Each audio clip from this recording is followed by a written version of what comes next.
vendo como é que essa caminhada com Ele é espetacular? Porque Ele vai revelando aquilo que a gente é. Ele vai revelando, você está caminhando com quem? Com aquele que é Deus. Perfeito, né? É aquele que vai te mostrando as coisas no seu caminho. É aquele que vai te revelando você para você mesmo. E fala, olha, é assim, você está achando isso, é assim. O papel do amigo na vida, gente, ele é sem preço, né? O amigo, ele só pode ser um presente de Deus. E poder caminhar com Jesus como nosso amigo é realmente indescritível. Saber que nada mais te apavora, nada mais te dá medo, a não ser você saber que na mão de quem você está. Uma das coisas que eu mais temia na minha vida era ter que enterrar pai e mãe. Minha mãe está aqui, graças a Deus está viva. Mas enterrar meu pai não ia ser fácil também. E no dia que ele passou mal, nós tivemos a graça dele ficar só 36 horas no CTI. Porque CTI, para mim, ele tem uma tradução, chama Calvário de Transformação Interior. Ninguém mais é o mesmo. E eu sempre lutei muito no CTI para que a morte fosse humanizada. Eu acho que com a dignidade que a gente chega, nós temos que ter dignidade para ir. Porque quem está morrendo ainda está vivendo, porque assim disse o Senhor, todo aquele que vive e crê em mim, não morrerá. E ele fala, crês tu isto? Fala, nunca pensei no assunto que eu não precisei.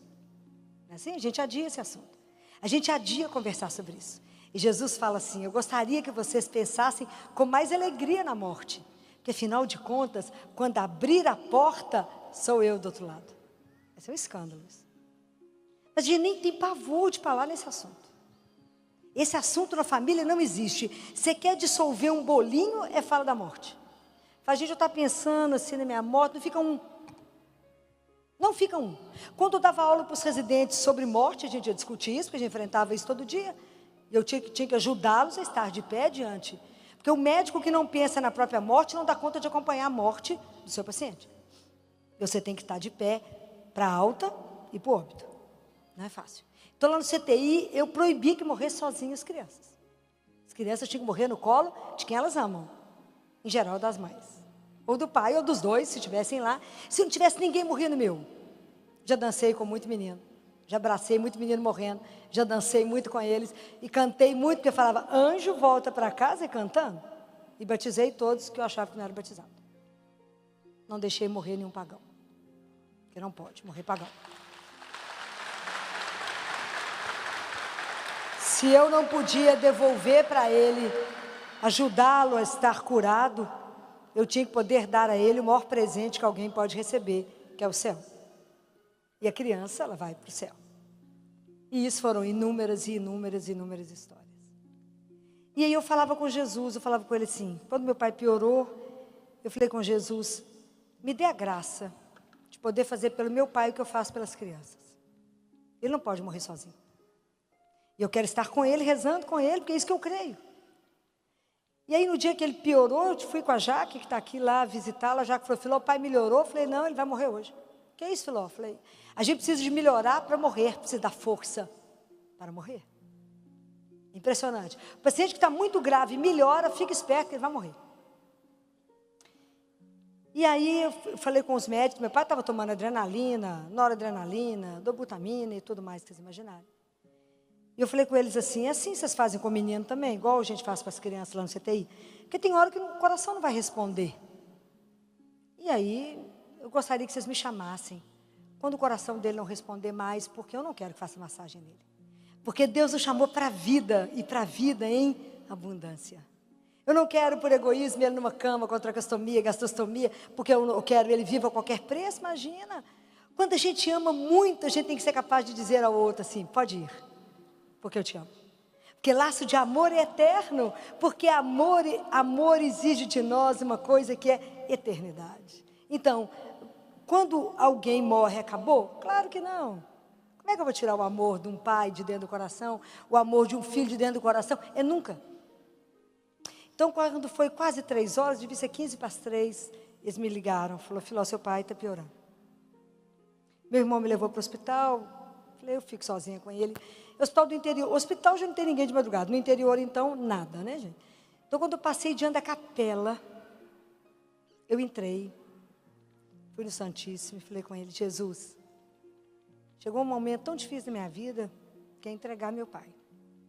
Mas eu vim pedir ao Senhor que vá comigo e me dê a sua mão. Porque se o Senhor me der a mão, eu não terei medo. Vamos junto. Aí eu fui ficar com ele, e ele teve 3 horas de agonia, entubado. E eu comecei a rezar, porque a grande mulher da vida do meu pai era Nossa Senhora. E eu fiquei rezando com ele, intercalando o terço de Nossa Senhora e o terço da misericórdia, porque Jesus ensinou para Faustina que se você rezar diante de alguém em agonia, ele encurta a agonia. E eu fiz isso com inúmeras crianças. Inúmeras crianças. Eu rezei o texto com elas para que encurtasse o sofrimento delas. Então eu tinha que fazer com meu pai a mesma coisa que eu fiz. Eu fui rezando. E a pressão do meu pai estava E com a adrenalina ligada, falei com o médico: vamos desligar. Ele falou: não posso. Falei: mas eu posso, que eu sou filha e médica. Não tem sentido manter uma adrenalina com a pressão de 1. Ele não responde mais, é falência. Falei: ele vai passar, ele ainda está vivo, ele vai chegar no pai. Eu só tenho que ajudá-lo. E aí quando ele me olhou muito, e é impressionante, né, que os colegas médicos que estão aqui, os teólogos descrevem o nascimento da alma, e a gente que acompanha a morte, é impressionante que a gente vê a alma nascer, porque tem o trabalho de parto. Faz um trabalho, é impressionante. Eu vi as crianças fazendo as contrações e vi meu pai fazendo as contrações. É igual uma mulher no trabalho de parto. Quando meu pai me fez a primeira contração e me olhou, eu disse para ele: pai, se o teu coração te condena, Deus é maior que o teu coração. Primeira carta de João. Por isso que a gente tem que saber a palavra de Deus para saber usar. E eu rezando, de mão dada com ele, rezando. Quem estava do nosso lado não percebeu absolutamente nada. Quando ele fez a segunda contração, eu falei com ele: pai, o senhor está preocupado com a mãe? Fica tranquilo, nós vamos cuidar dela. E o senhor fica em paz, porque o senhor fez tudo, cumpriu sua missão. E eu sempre falei com ele que eu não iria fazer homenagem póstuma, mas tudo que eu precisei falar com ele, eu falei com ele enquanto ele me escutava. E eu disse para ele: pai, a maior herança que um pai pode deixar para um filho, o senhor já deixou, que é a fé. Com a fé a gente vence o mundo, está escrito em João. Qual que é a fé, que vence o mundo? É aquele que crê. Então isso o senhor já deixou, para todos nós, para os filhos, para os netos, já está entregue. Então o senhor já deixou a fé. Fica tranquilo, pode ir em paz descansar. E quando ele me olhou pela última vez, e foi muito fundo quando ele me olhou, eu falei com ele: pai, nós não fomos feitos para a dor, nós fomos feitos para o amor. E a última palavra da nossa vida não pode ser morte, tem que ser ressurreição. Então só pode ir em paz, porque eu vou te achar um dia. Essa é uma questão de tempo. E não acabei a minha missão. Quando eu terminar, eu te encontro, porque é isso que eu creio, que ninguém pode nos separar do amor de Deus. Nós estamos escritos na mão dele. Se a gente vive para ele. Se a gente morre para ele. Então é sempre ele. Então, na verdade, o segredo da nossa vida é saber que temos ele na possibilidade de ser esse amigo que jamais vai faltar. É o único que nunca vai te abandonar, nunca vai te desapontar, nunca. Isso eu digo para todos, é a única pessoa por quem eu assino papel em branco, que ele jamais vai te deixar. Eu falo, quando a gente está sozinho, doente, quem fica? Deus. Quando você não tem dinheiro para distribuir, quando você não tem poder, quando você é nada, porque a doença tira tudo de nós, até a dignidade, Deus permanece. É o único. Então lá no CTI eu falava: aqui os meninos morrem, mas tem que morrer tudo enfeitado. Cama arrumada, esticada, menino limpo, sem dor, e as meninas enfeitadas. Porque nós vamos voltar para casa. Mas é essa fé que te ajuda a manter, essa certeza desse amigo que está ali. E eu falava com os meninos: quantas crianças seguraram esse dedo? Quantos pedacinhos de uma mãozinha segurou uma falange? E ele segurava minha mão, segurava, até o momento que eu falava: vai entregar. Entregava, falava: vai. E fala com Jesus, dá um recado para ele, ele está demorando um cadinho para ele poder vir embora mais depressa, que nós estamos precisando dele. Para todos eu dava um recado. Vai dar um recado para Jesus, que você vai encontrar com ele agora. Essa certeza de que é possível, que a vida não vai encerrar ali, mas nós temos que ser feito para muito mais. E essa é a certeza que nós temos que nos conduzir, é essa alegria que tem que nos fazer levantar e caminhar. Quando meu pai morreu, eu falei com a minha mãe, a gente anda e chora, mas anda. Não pode parar. Anda e chora, mas anda, na certeza de que tem muito mais. Tem uma coisa linda para poder encerrar aqui com vocês, porque depois nós temos mais um assunto, porque a turma já avisou ali. Existe uma mística, chama Josefa, alguém já ouviu falar nela? Os padres já ouviram falar? Josefa? Jesus chama, no livro Ensine-es, ele fala, minha pequena Josefa, lembra disso? Tem um rodapé que ele chama ela, minha pequena Josefa. Josefa era uma freira, que fazia ela era muito humilde, e o trabalho dela lá no mosteiro era o mais simples. Ela lavava as roupas, passava as roupas. O livro é desse tamanho, chama Apelo ao Amor, a gente não acha mais para comprar, foi um presente das freiras para mim. E um dia, Jesus escolheu José para conversar com ele. Olha que coisa encantadora. Parecia para a coitada José. Eu ia morrer cada vez que ele aparecesse, né? Vocês imaginam isso. E um dia Josefa estava no terceiro andar do mosteiro, fechando as janelas. Aí Jesus, ela olhou num corredor comprido, e ela viu aquela luz imensa e Jesus andando com muita firmeza. Ela parou, eu também ia parar, só que eu ia cair morta, ela continuou firme. Josefa ficou em pé. Jesus chegou e falou assim com ela, Josefa, de onde você vem? A mesma resposta que eu ia dar, né? José falou, eu estou fechando as janelas, Senhor. Jesus falou com ela assim, e para onde você vai, Josefa? Ela falou, eu vou acabar de fechar a janela. Jesus falou, resposta errada. Ela falou, ô Senhor, então o que eu tenho que responder? Olha como é que ela era humilde. Então o que eu tenho que falar? Josefa, você tem que dizer assim, presta atenção nessa frase que é encantadora. Ele falou com ela, Josefa, você tem que responder assim, eu vim do amor e eu volto para o amor. Isso é impagável.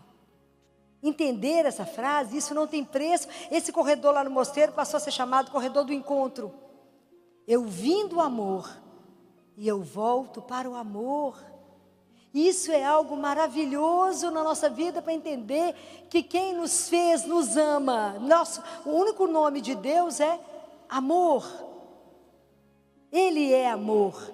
Então nada fora disso pertence a Ele.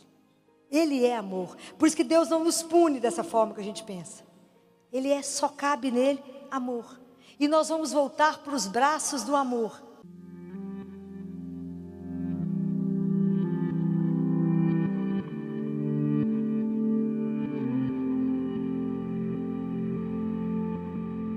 Que hoje nós estamos aqui. Por que Jesus escolheu cada um de nós? Porque cada um de nós hoje vai ser alguém que vai anunciar sobre a devoção à Sagrada Face. Então, a devoção não é só na quinta-feira de carnaval, mas toda terça-feira. Eu sempre estou lembrando as pessoas, terça-feira é dia de rezar o terço da Sagrada Face, é dia de fazer reparação. Essa reparação, ela é uma coisa construída. No fundo, a reparação à Sagrada Face de Jesus é para que a gente possa meditar na paixão de nosso Senhor Jesus Cristo. A gente precisa entender que a ressurreição, ela não é uma sequência da morte, ela é uma consequência da morte de Jesus. Se Jesus não tivesse morrido por nós, a gente não teria a ressurreição. Guardem isso. A ressurreição não é consequência da morte. Ela não é sequência, ela é consequência de Jesus ter morrido por nós. Então, é um momento que a gente vai rever, né? Por que a face de Jesus fica toda machucada? Antes disso, né? Quando Jesus está lá no Monte das Oliveiras, que ele começa o caminho dele, que ele sabe que ele vai passar, ele chama os três apóstolos, que seriam os primeiros sacerdotes dele, Pedro, Tiago e João, e ele não manda eles pregar, nem batizar, nem curar. Ele não manda esses discípulos fazerem nada. O que ele manda eles fazerem? Não só rezar, mas fazer companhia para Ele. Fiquem comigo, por 1 hora. Eles precisavam de ficar com Jesus e eles não conseguiram ficar. Essa é a mesma dificuldade que hoje a gente continua fazendo. A grande dificuldade que temos de adorar Jesus vivo. Temos tempo para tudo e não temos tempo para adoração ao Santíssimo. Então isso é longe, né? Isso é uma queixa de Jesus, não é só conosco leigos, não. É a queixa que ele tem com os padres e com os bispos. Que muita coisa na igreja estaria diferente se tivesse adoração ali de joelho ao Santíssimo. Presença viva e real de Deus. E aí a caminhada, né? Porque aí Pedro passa lá para o Evangelho de Lucas. Pedro fala com Jesus antes: não, Senhor, aonde o Senhor for eu vou. Eu faço qualquer coisa. Ele falou: Pedro vai me negar 3 vezes. E quando Pedro nega, é tão interessante que o Evangelho de Lucas, ele coloca uns detalhes tão interessantes, que quando Pedro, ele conta aqui, que Pedro vai se aquecer na fogueira. Aqui, ó, a criada viu Pedro sentado perto do fogo. É tão interessante isso. Isso é um detalhe para a gente pensar. Quando Pedro estava do lado de Jesus, caminhando com Jesus, ele estava do lado do fogo que aquece. Quando a gente está do lado de Jesus, a gente não sente frio, porque a gente tem o calor, né? É um fogo que nos queima sem nos destruir. Quando Pedro nega Jesus, que ele perde essa intimidade, que ele deixa e se afasta de Jesus, o Pedro vai para os foguinhos da terra, né? Do mundo, que nunca aquecem, que nunca te dão nada. Então presta atenção, porque muitas vezes, né, Pedro negou, né, a forma como ele faz com o Senhor, né? Ele faz diante do rosto de Jesus. Vocês imaginam que nesse momento o rosto de Jesus já tinha um olho fechado. Ele já estava ensanguentado. Ele já estava com barba arrancada, nariz quebrado. Ele já estava muito, muito machucado por causa dos nossos pecados, né? Jesus fala isso, né? Que ele e Maria Santíssima conhecem os horrores e as feiuras do pecado, que foi exatamente o que estava no rosto dele, que são os nossos pecados, né? Então Pedro negou. E às vezes a gente nega, né? Muitas vezes a gente fala, não, alguém, principalmente quando a gente está numa roda, né? E o assunto é religião, muitas vezes a gente, para não ficar sentindo, né? O que eles vão pensar a meu respeito, né? Vou parecer que eu sou uma boba, né? Falar que acredito em Jesus na época dessa, a gente prefere dizer, não, eu tenho uma espiritualidade, eu creio numa energia nenhuma. É Jesus, o Filho de Deus. Tem força de pensamento positivo, não tem um Deus que me ama e que cuida. A gente tem que começar a ter coragem, porque logo depois que ele nega, os guardas pegam Jesus, a seguir aqui no Evangelho, cobre o rosto dele, então a face de Jesus é coberta, e eles começam a brincar com Jesus, a zombar, eles batem nele e falam com ele, adivinha, quem foi? Qual é a missão minha hoje, qual é a missão sua hoje? Tirar esse pano que cobriu o rosto de Jesus e revelar Jesus ao mundo. Compreendem? Essa é hoje a nossa grande missão. É mostrar que Jesus é vivo, que nós não cremos numa ideia, nós cremos numa pessoa, que tem nome e sobrenome. Então, revelar, hoje nós temos que desvelar o rosto de Jesus, né? Hoje nós vamos reparar, hoje nós vamos pedir perdão ao Senhor pelos nossos pecados, né? Você imagina, Jesus foi traído, né, por Judas com um beijo. Sendo que, se vocês lembrarem da cena, da ceia, da última ceia, Jesus, quando molha o pão, ele faz uma preferência, ele entrega para Judas. Quem sabe, Judas desiste. E Judas vai e beija. Ele fala, você trai o Filho do Homem com um beijo? E quantas vezes nós também damos o beijo de Judas? Quantas vezes nós somos infiéis? Quantas vezes Deus mostra o caminho para o lado de cá, você fala, não, mas pensando bem, vai ser para o lado de cá. Vai que o Senhor não prestou atenção direito, né? Eu quero é esse lado. As nossas infidelidades. Às vezes nós traímos Jesus, ou abusamos dele. Às vezes nós cuspimos, né? Batemos, escarramos. Às vezes é essa forma nossa de dar as costas, da nossa frieza hoje, da nossa indiferença, das nossas comunhões que viraram uma rotina, que a gente não treme mais diante da Sagrada Eucaristia, que a gente não se levanta mais quando o ministro passa com Jesus vivo. O povo está no celular, continua no celular. O povo está mascando chicletes, continua com chicletes. E é Jesus vivo, nós esquecemos essa real presença de Deus. Nós estamos brincando. É sério demais, isso vai ofendendo um Deus que morreu por cada um de nós. Olha como que a gente se comporta diante da Eucaristia. Isso nunca pode ser rotina na nossa vida. A gente deveria tremer diante da hóstia sagrada. Nós passamos quantas vezes na porta de uma igreja e não paramos 5 minutos para ver Jesus? Jesus não conta o tempo que a gente está lá, não. Ele quer a visita. Ele quer a sua presença. Hoje o coração de Jesus sofre quando as igrejas estão fechadas. Quantas vezes a gente passa na porta de uma igreja e ela está trancada? E trancado está ele lá, está lá, guardado. Jesus fala que muitas vezes ele se sente como uma mercadoria guardada, lá no canto. Em caso de necessidade, pega essa mercadoria. Pode imaginar que a gente conseguiu reduzir Jesus a esse sentimento? Isso é ele que fala, não sou eu que estou criando.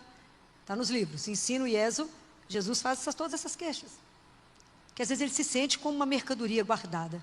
Ele precisando que a igreja precisa ficar aberta, ele diz, a igreja precisa ficar aberta, porque os meus filhos precisam, as almas precisam, eu preciso delas e elas de mim. Eu preciso.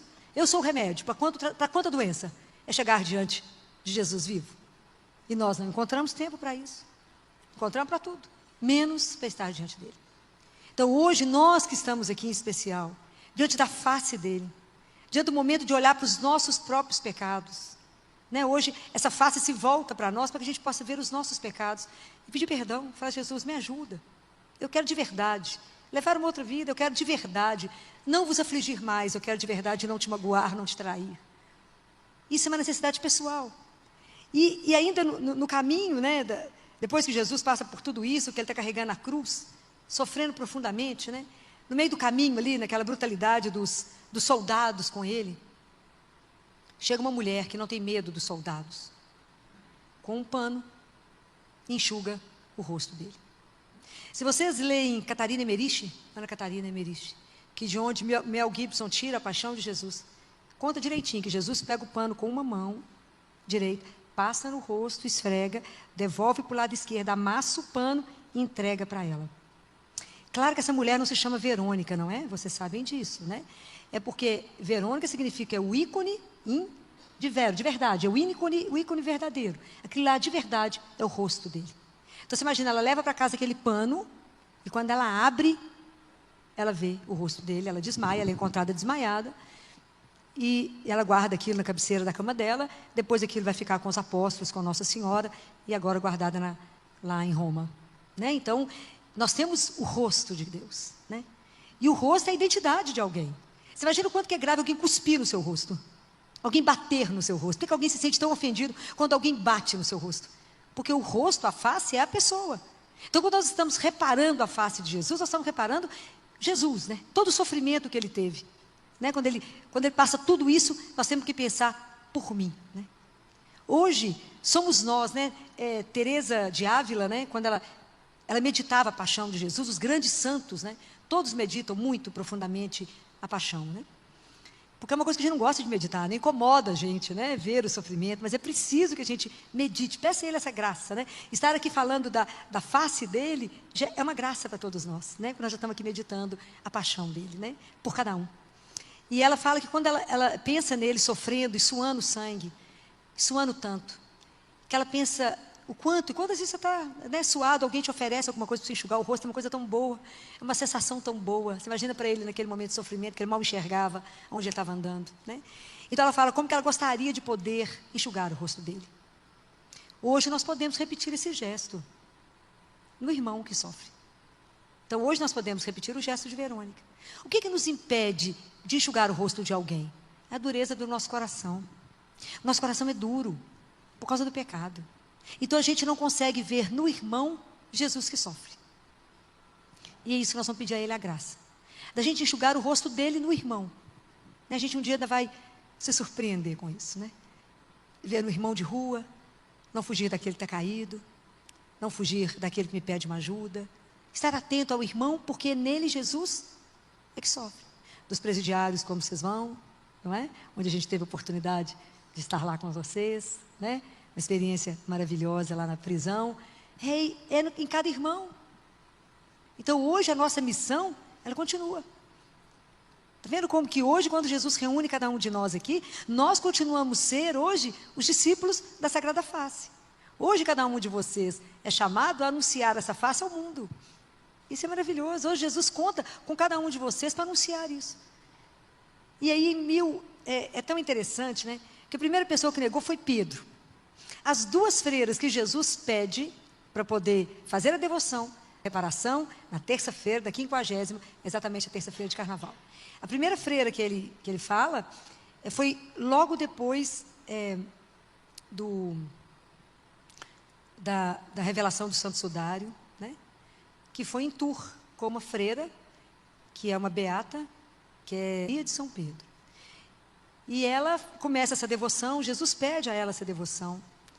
Ela fala isso com o Papa, Leão XIII, e um senhor que era viúvo, e todas as filhas dele também eram consagradas, começa as confrarias da Sagrada Face, que foi reconhecida pelo Leão XIII.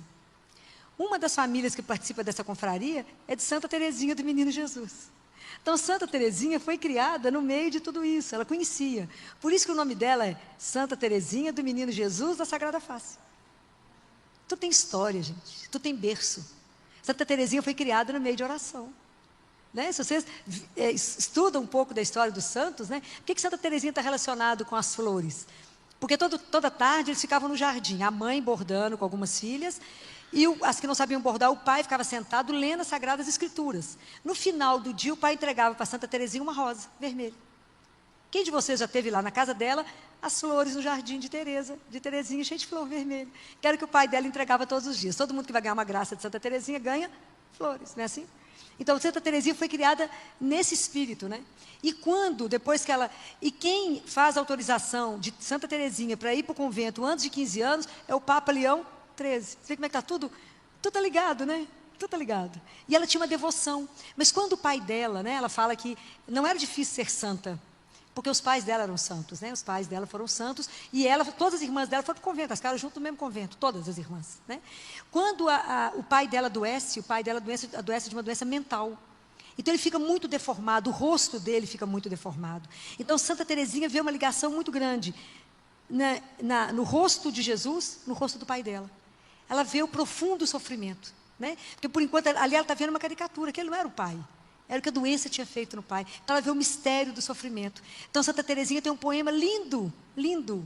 Se não me engano, é o poema 22 de Santa Teresinha, que ela faz para a Sagrada Face, né? Que ela fala que a Sagrada Face aqui, essa face toda machucada, é o céu dela na terra. E que um dia, esse rosto dele transfigurado será a pátria dela no céu, né? Então, ela consegue fazer essa ligação quando ela vê o sofrimento do pai, né? 100 anos depois disso, né, em 1948, existia uma menina, né, quando ela tinha 12 anos de idade, Maria Pierina Micheli. Maria Pierina Micheli, desde pequenininha, devia ser também de uma família, não tive tempo de estudar a vida dela, mas desde pequenininha disse que ela já oferecia sacrifícios para Jesus. Quando ela tinha 12 anos de idade, ela estava na fila da Sexta-feira da Paixão, que nós já entramos quantas vezes? Milhares, né? Já entramos na fila da Sexta-feira da Paixão, e quando estava todo mundo lá fazendo adoração, ela escuta assim, todo mundo beijando as chagas, ela escuta: por que todo mundo beija as minhas chagas, mas ninguém beija o meu rosto para reparar a ofensa que Judas fez? Então ela fala com ele: eu te beijo então no rosto. Então ela beija ele no rosto. Ela cresce, entra para o convento, e em 1948, numa noite de quinta-feira santa, quando ela recebe autorização para estar em adoração a Jesus, fazendo companhia para Jesus, né? Que é quando Jesus é preso, etc. Ela está com um crucifixo na mão. Ela escuta: beija-me. E quando ela vai beijar o rosto dele, ela percebe que ela não está beijando o gesso, mas beija a face dele. Pode imaginar isso? Ela foi encontrada de manhã pela freira ainda, né, na igreja, em adoração. Claro que se fosse eu estaria morta, né? Naquele momento, não ia ter condição. Imagina, ela sente beijar o rosto dele, né? E aí Jesus pede a ela que faça reparação. Ele quer reparação, que é para pedir ao Papa que faça reparação. Imagina que isso é um processo, né, gente? Porque as coisas não são rápidas, né? Até alguém acreditar, você imagina, até alguém acreditar que Jesus falou com você para poder beijar o rosto dele e fazer adoração. Nossa Senhora depois aparece para ela e mostrando para ela um escapulário. E fala: manda fazer esse escapulário. Me interessa demais a festa do meu filho. Fala com o Papa, fala com o padre, seu confessor. E ela fica aflita, porque ela vai para Milão, depois ela vai para, acho que Argentina, depois ela volta para Milão. Ela fala: mas como que eles vão acreditar em mim? Até que eles vigiam a vida dela e acreditam nela mesma. E aí ela fala: mas vai ficar muito difícil ter dinheiro para fazer o escapulário. Então ela consegue, é autorizado para ela fotografar, né, Verônica, né, a face lá, o rosto. Então ela conseguiu fazer a medalha. De um lado, alguém aqui tem essa medalha da Sagrada Face? Jesus fala para a gente usar essa medalha. De um lado é o rosto dele, do outro lado, e fala, fica comigo, Senhor. Então ela fica aflita, ela vai atrás de Nossa Senhora e fala assim, eu posso, em vez de fazer o escapulário, fazer a medalha da Sagrada Face? Nossa Senhora fala, pode, mas só espalhe isso, porque isso vai derramar bênçãos demais, serão graças demais para todo mundo que usar e rezar os 5 glórias. Então ela fala, mas e a aflição dela com o dinheiro? Ela manda fazer, mas não tem dinheiro para pagar. E aí quando ela entra no quarto dela, no dia de buscar as medalhas, tem um envelope em cima da mesa dela. Quando ela abre o envelope, tem o dinheiro para pagar as medalhas. Assim é Deus, né, gente? Assim é Deus. E essas medalhas foram cunhadas para a gente poder usar essa medalha. Em 1958, os bispos pediram autorização, que já foi o Papa Pio XII instituiu como festa, e os discípulos, e os bispos do Brasil, por causa do carnaval ser uma festa, como é no Brasil, pediu autorização para poder começar a celebrar essa festa na terça-feira de carnaval. E isso começou no Brasil em 1959. Vocês imaginam quantos anos tem que ele pediu até que isso fosse instituído? Em quantos lugares você sabe que essa festa é realizada? Não é de chorar? É de chorar. Né? Então, é a necessidade. Porque Jesus diz assim, né, de uma forma tão bonita, ele diz, por que faz devoção à face eucarística? Jesus diz, isso aqui eu anotei porque é frase dele, e eu não queria trocar as palavras. E ele disse, é porque face significa presença. A devoção à minha face eucarística é o remédio para a perda de fé na minha presença real, que foi completamente varrida da minha igreja, apagando o fogo da caridade eucarística e fazendo com que até os meus eleitos, meus sacerdotes, se tornassem frios e distantes de mim. Isso é uma queixa de Jesus, do quanto nós não acreditamos mais na presença real dele, da nossa frieza e da nossa indiferença. Por isso que a gente demora tanto a vir fazer adoração. Porque o dia que a gente acreditar de verdade, Deus for dando para nós essa devoção, esse desejo de estar dentro dele, quanto mais a gente rezar, mais desejo teremos dele, quanto mais rezar, mais ele dilata o nosso coração, que a gente ficar no Santíssimo, nós vamos entender que lá tem um coração que bate. E o dia que a gente for santificando, nós vamos escutar o coração dele bater. Pode imaginar o quanto nós vamos ficar enlouquecidos? Nós vamos escutar o coração dele, ele que bate, que pulsa, esperando por cada um de nós. Ele espera. E ele fala, sabe por quê? O que eu faço enquanto eu te espero? Ele fala para uma mística, aqui não tem televisão, aqui não tem jornal. Ele fala, aqui não tem rádio. O que eu faço enquanto eu te espero? Ela fala, não sei, Senhor. Ele fala para ela, eu intercedo ao Pai por ti. Não é para a gente morrer de vergonha? Para morrer de vergonha. Ele está lá pensando em nós, intercedendo por nós. Quantos de vocês aqui hoje já têm essa devoção de visitar Jesus toda semana? No próximo ano, todo mundo vai levantar a mão e falar, Filó. Toda semana a gente vai lá visitar ele. Não importa o tempo que vocês vão ficar. O importante é ir lá. Passar na porta, entra lá um pouquinho e fala, vim só te dar um beijo.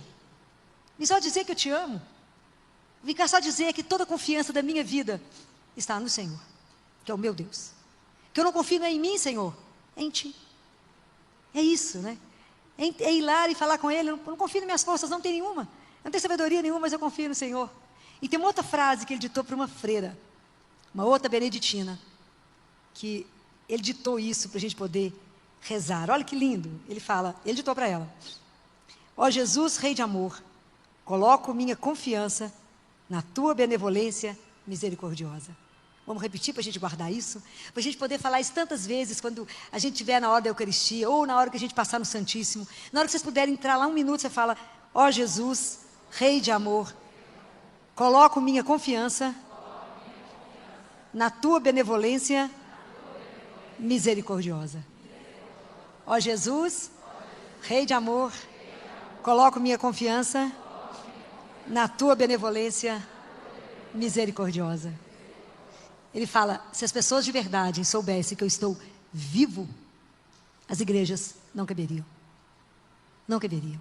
Vocês estão sabendo de novo que Jesus continua vivo no meio de nós.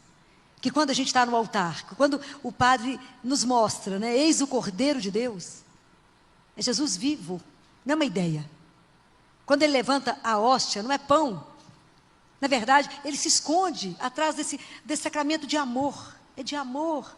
É por amor que ele decidiu ficar. É por amor. Há uma visão mística da hora que Jesus institui a Eucaristia, que na hora que ele vai partir, que ele comece, depois que ele lava os pés dos discípulos, que ele assenta com os discípulos, ele chama o Pai e fala com o Pai. Eu queria te pedir uma permissão. Diz que os anjos ficam paralisados com o que ele vai fazer.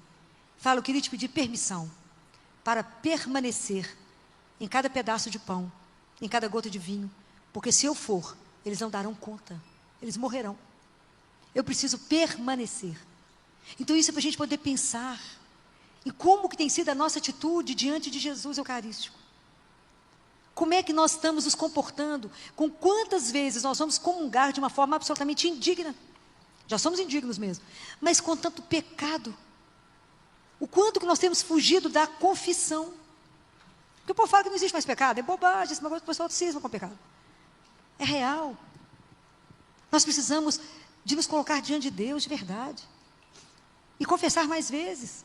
No mínimo, uma vez por mês. No mínimo. É preciso confessar. É preciso comungar com mais estado de graça. Porque nós vamos receber Jesus vivo. Vivo. Então já imaginou que a gente coloca Jesus na boca? Já imaginou quantos pecados da língua? A gente morrer de vergonha de recebê-lo, aquele Deus santo numa boca tão imunda. Falar, meu Deus, tem piedade de mim. E com aí vai, né? É preciso que a gente de verdade, isso que ele falou aqui, né? Que a devoção à face eucarística é o remédio para a perda de fé na minha presença real, que foi completamente varrida da minha igreja. A minha presença real, Jesus não está fingindo que está aqui, é vivo. É Jesus vivo. É Ele que vai olhar, da mesma forma que Ele olhou para Pedro, olhar de compaixão. Onde Pedro foi, que ele se converteu. Judas, ele também olhou para Judas da mesma forma, mas Judas teve medo do rosto dele e desesperou. Ficou com medo da ira de Deus e desesperou. Não entendeu o amor de Deus. Deus nos ama, nessa miséria que somos. Ele quer trabalhar em nós. Vocês podem imaginar como que a nossa vida vai mudar. É aqui que ele fala, né? Quando a gente acreditar de verdade nessa presença real, o quanto as nossas comunhões serão diferentes, quanto as nossas adorações eucarísticas serão diferentes, porque eu estou conversando com alguém vivo, não é com uma ideia, não é com uma caixinha fechada na parede, não, é Jesus vivo, que por amor, Ele se esconde. Como é que a gente é como esse mistério da comunhão? Na hora que vocês recebem Jesus, eu queria falar uma coisa com vocês, na hora que a gente recebe Jesus vivo, a gente precisa agradecê-lo. A primeira coisa que a gente tem que fazer quando recebe a Eucaristia é agradecê-lo, falar obrigado. Obrigado, porque isso é um mistério de amor. Porque o Senhor me sustenta. Porque o Senhor é a vida da minha vida. Porque o Senhor é tudo que eu tenho. É a sustentação, é a minha força, é tudo, é Ele. Então, primeiro porque Ele permaneceu conosco, nos dá o caminho, nos ensina o caminho, nos fala, coragem, força, eu estou com você não está só. Muito obrigado. Segundo que a gente fecha os olhos, Ele fala assim para uma mística, essa mesma mística, Ele fala com ela, quando você me recebe, é igualzinho quando você está numa festa e recebe, você está na sua casa e recebe uma visita. Você está diante de uma visita importante. Você deixa a visita sentada e vai olhar a janela? Não. Então, às vezes a gente recebe a Eucaristia e vai olhar o vizinho. Ou as pessoas recebem a Eucaristia e vêm parar nos braços de Nossa Senhora. Não é aqui essa hora. Você está com Jesus nesse momento. É neste momento, é Jesus vivo, é você e Ele. É uma presença real. É o que Ele falou aqui que eu fiz questão de anotar, para que eu não esquecesse. De nada, que eu não criasse nenhuma palavra além daquilo que Ele falou. Isso é uma queixa dele. Então adorar a face dele é adorar a presença dele, reparar. Então ele fala, minha mãe conhece os horrores do pecado, porque ela viu tudo que foi feito no meu corpo. E Nossa Senhora deve ter beijado todas as chagas de Jesus. Só ela deve saber quanta coisa estava naquele corpo. Sabe por quê? Porque quando eu coloco uma criança para morrer, acabar de morrer no colo de uma mãe, lá no CTI, nunca vi uma mãe que não beijasse o filho. E às vezes a criança está com uma bactéria que não poderia, eu nem falo nada, porque não adianta. Ela vai beijá-lo. Ela vai apertá-lo no peito dela e vai beijá-lo. Né? Porque é o rosto, é a identidade. Imagina, Jesus não tinha mais um rosto que era reconhecido por causa dos nossos pecados. É o pecado que enfeia. Por que Nossa Senhora é linda? Deve ser uma coisa de louco poder vê-la, não é? É porque ela não tem nenhum pecado. Nenhum pecado. Vocês vão observando as freiras, né? Essas mulheres estão entregues a Deus, né? Aquela pele que você fala, que tratamento de beleza que elas fazem? Jesus, né? A gente do lado de cá, cheio de botox, não consegue nada. Está falando alguma mentira? Não. Confesso quase que todo dia, está lá em adoração. Vai ver a turma, vai ver as monjas beneditinas, vai ver aquele povo enclausurado que vive de oração, vai ver. Vai ver o rosto delas. Estão diante da presença real. Então, na verdade, nós precisamos, ontem eu falava disso, né? Pedir a Jesus que nos cure do adultério, da ilusão. O mundo nos ilude, nos engana. Nós precisamos estar escondido nele. É com ele. Aquilo que de verdade deveria nos interessar é a presença real de Deus conosco. Olha, tanto nós somos bem-aventurados. Nós podemos estar diante de Jesus vivo todos os dias. Por que não vamos? Porque somos preguiçosos. Porque colocamos um tanto de coisa na frente de Jesus. Na verdade, ele deveria ser a real, tudo de mais importante na nossa vida. O dia que a gente aprofundar muito, nós vamos entender que o primeiro mandamento da lei de Deus, ele casa com a primeira bem-aventurança. Qual que é o primeiro mandamento? E não fazer nenhum ídolo, ele fala. Não adore nenhum ídolo. Não faça nada para adorar, a não ser ele. Qual que é a primeira bem-aventurança? Agora apertou, né? Apertei, né? Primeira bem-aventurança é: bem-aventurados os pobres. Qual é o sentido dessa pobreza? É quando eu vou despojando toda de mim. Eu vou abrir mão de tudo, eu não tenho nada para adorar em mim. Nem a presença, nem o dinheiro, nem a beleza. Nada, nada para adorar a não ser Deus. Eu já me esvaziei tamanha, já não tenho nada em mim a não ser Deus em mim. Então eu posso adorar completamente a Ele. Então imaginou que a grande guerra que nós lutamos, qual é o maior inimigo que a gente carrega? Nós mesmos. O nosso ego, né? Então eu preciso que eu diminua para que Ele cresça em mim. Compreendem? É maravilhoso, né? Prestar atenção em tudo isso, né? Como é que vai casando as coisas da Sagrada Escritura? A gente é muito ignorante, né? Falo com Jesus, minha ignorância me impressiona. Porque a gente tem que estudar, estar de joelho e adorar o Senhor e comungar tantas vezes. Porque é Ele, somente Ele, né? É o Senhor de todas as coisas, né? Eu tenho certeza que todos vão sair daqui hoje com um desejo imenso de comungar, de confessar. Vai lá e fala, perdão, Senhor, né? Por todas as vezes que eu julguei, né? Que eu fiz com que o Senhor tivesse com um rosto que ainda não é, né, a glória, né? Um dia eu vou ver o rosto belo de Deus, quando o mundo todo se converter, né? Quando o pecado não mais maltratar o corpo de Cristo. Mas cada um de nós pode fazer a sua contribuição. Para isso estamos aqui. Para pedir a Ele a graça. Que a conversão não é um processo de uma vez. Todos os dias a gente se levanta disposto a converter. Todos os dias, né? Então, é um processo, é um querer, né? A nossa vida inteira é uma profissão de fé. A nossa vida inteira, a gente é o encontro da graça com a liberdade. Eu quero, Deus permite. Eu quero, Deus permite. Peça a Ele a graça de fazer adoração. E peça a Nossa Senhora que nos guie. Ela, que é a adoradora perfeita, né? Adoradora eterna, né? Quando o sacerdote está celebrando, além de Jesus, Nossa Senhora está presente em todas as celebrações. Quando Jesus está ali, ela está com os anjos. Ela não vai deixar o filho dela. Então nós precisamos de adorar Jesus mais vezes, né? Reparar. Fala, Jesus, hoje eu vim te ver, pedir perdão por todas as vezes que eu não me assumi como cristão. Por todas as vezes que eu te neguei. Pior que Judas. Todas as vezes que eu dei as costas como Pedro. Por todas as vezes que eu bati no seu rosto, que eu blasfemei. Por todas as vezes que eu cuspi. Por todas as vezes que eu fiz tudo isso. E nós vamos adorá-lo, né? Adorar Jesus é mostrar que todas as nossas esperanças estão colocadas aonde? Nele. É nele. Você não coloca a sua esperança em você, nem no outro. É nele. É tudo dele. Adorar é mostrar que eu não conto com ninguém mesmo, não é Ele. E adorar Jesus é dar a Ele a liberdade de agir em nós do jeito que Ele quer.